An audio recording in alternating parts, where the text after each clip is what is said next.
Okay, so now that we've gone through the 3 allowance methods, we can take a quick look at a comparison of these. So the first one that we discussed was the percentage of sales method. And we said this was the income statement approach because we were using sales in our calculation and we were calculating bad debt expense. So we can see that here. We're calculating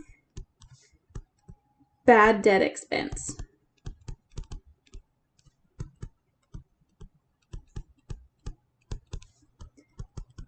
So remember, when we did this, we took the net credit sales and we times it by whatever the estimated uncollectible percentage was. And we were calculating that bad debt amount, and we used that amount in our journal entry. So we adjusted allowance for doubtful accounts by this amount. The amount that we calculated in the entry the amount we calculated we used in our journal entry. And the reason that we did that, so let's kind of take a step back. We were using sales here as the amount we were basing this on. So we used sales for a period of time. So let's say we did it for the full year. For that year, we had whatever the sales amount were. So when we calculate the bad debt expense, that's the expense that relates to those sales that happened over that period of time. And therefore, we want to book that amount in our entry. We don't take into account whatever that allowance for doubtful accounts was currently sitting at, because that after balance that was already there related to previous sales. So if it was still sitting there, we still think that amount was uncollectible for any sales that already happened.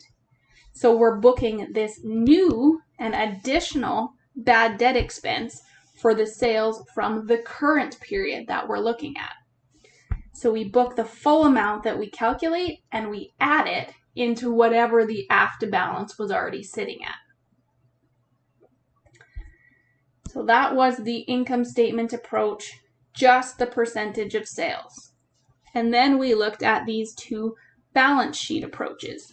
So the aging of accounts receivable and percentage of accounts receivable. Now under each of these, we used accounts receivable in our calculation.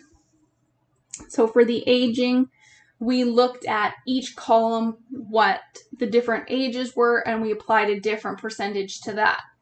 Under percentage of AR, we just looked at total AR and times by 1%. And under these methods, we were calculating the target after balance. So our after target balance.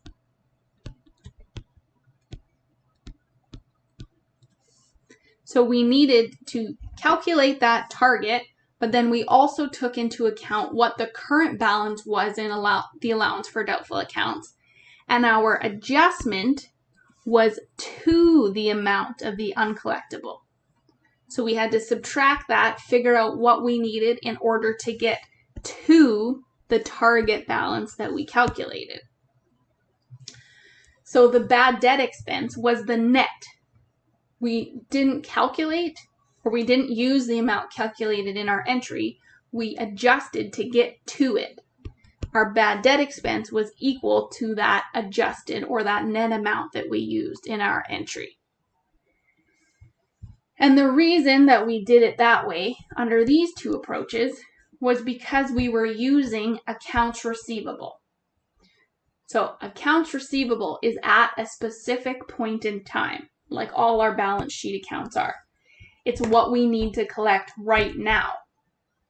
So when we're using that and we were applying those uncollectible percentages, the amount we were calculating is what we don't think is collected based on the current AR that we have at that point in time. So that uncollectible amount, that's what needs to sit in the AFTA account at that balance sheet date. Therefore, we just adjust to it. We don't adjust for that full amount We want that to be the target that we get to. So it's important to know why you're doing these things. And if a question gives you information to calculate all 3 of these, but it only asks you for one, you need to be able to pick out what information you need and know what that method is and how you calculate and do the entry for each or for that particular method. Okay, so go through some practice. Again, I've put this under this video. You can take a look at those, practice them, and then go ahead and watch the solutions once you've done that.